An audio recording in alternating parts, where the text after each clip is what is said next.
안녕하세요. 공인중개사 행정처분 전문 UNI 행정사입니다. 개업공인중개사는 중대 대상물에 대한 표시 광고 업무는 대표자 명의로 표시 광고 및 플랫폼 광고를 할 수 있는데 중개보조원은 자신의 이름이나 전화번호 등이 기재되어서는 안 됩니다. 공인중개사 사무소에서 가장 많이 플랫폼 광고 매체를 통해서 중개 대상물에 대한 광고를 하고 있으며 개인 블로그를 통해서 해당 중개 대상물 광고를 하기도 합니다. 이번 사례는 이러한 중개 대상물에 대한 광고인지 아니면 분양업자의 분양 광고 대행 업무를 하였는지에 대한 사건으로 민원 신고된 사항은 중개업자 등이 공인중개사법 제33조 제1항 제5호 금지된 분양 물건의 양도 및 매매 행위를 중개업자가 업으로 해서는 안 되는 행위 위반 행위로 보고 신고된 사항입니다.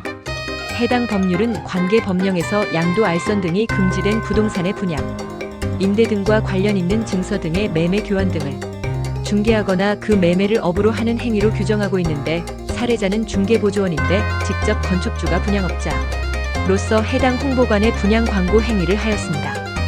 관련 사항을 보면 분양 물건이 제3자에게 양도된 물건을 분양, 매매 행위를 중개업자가 하게 되면 해당 조항을 위반한 사항이 될 수 있지만 원 건축업자가 자신의 분양 물건을 단순히 광고한 경우는 해당 법률을 위반한 사항으로 보기 어렵다고 보고 있는 바 해당 사항은 양도된 분양 물건을 중개사무소 직원이 양도 및 매매를 한 것이 아니라 단순히 분양 광고를 대행해준 사항으로 볼 수 있으므로 공인중개사법 제33조 제1항 제5호 위반 사항으로 판단할 수 없습니다.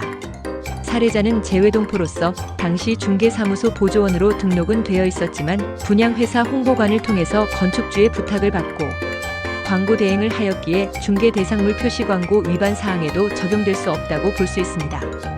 해당 사안은 경찰 조사를 통해서 검찰로 송치된 사항이지만 보다 정확한 사실관계를 서면으로 작성해서 제출하고 검찰 송치 이후 검사의 법률 판단 여부 판단에 따라 형사처벌이 결정될 것으로 보입니다. 검사의 올바른 법률적 판단으로 무혐의 또는 기소유예 처분을 받아야 하지만 다른 약식 명령 처벌을 받는다면 정식 재판 청구를 통해서 억울한 처벌을 받지 않도록 불복 절차를 거쳐야 한다고 봅니다. 공인중개사 및 소속 공인중개사, 중개보조원의 경우 자칫 사소한 경우라도 공인중개사법 위반 행위를 하였다고 민원 신고와 경찰 조사를 받아야 하는 억울하고 부당한 경우가 많이 발생하고 있는데 본인 생각에 사소한 사건이라고 판단하지 말고 경찰 초기 단계부터 철저하게 대처하여서 잘못된 법리 판단과 오해로 원하지 않는 처벌을 받는 상황을 초래하지 않도록 해야 합니다.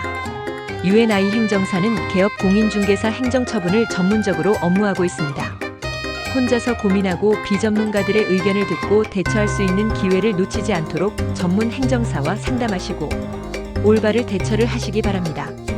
경찰 및 검찰의 사건 의견서를 작성해서 제출하는 것은 매우 중요합니다. 경찰의 사건 조사서만 가지고 검사의 올바른 판단을 기대하기 어려운 것이 현실입니다. 내가 주장할 수 있는 것은 증빙 자료와 함께 반드시 서면으로 작성해서 제출하여야 합니다. 상식에 기대하고 사건이 해결될 것으로 판단해서는 안 됩니다. UNI 행정사와 상담하세요. 수많은 사례에 대한 상담 경험과 업무 수임으로 답답하고 억울한 처분과 형사처벌을 받지 않도록 최선을 다해서 함께 하겠습니다. 감사합니다.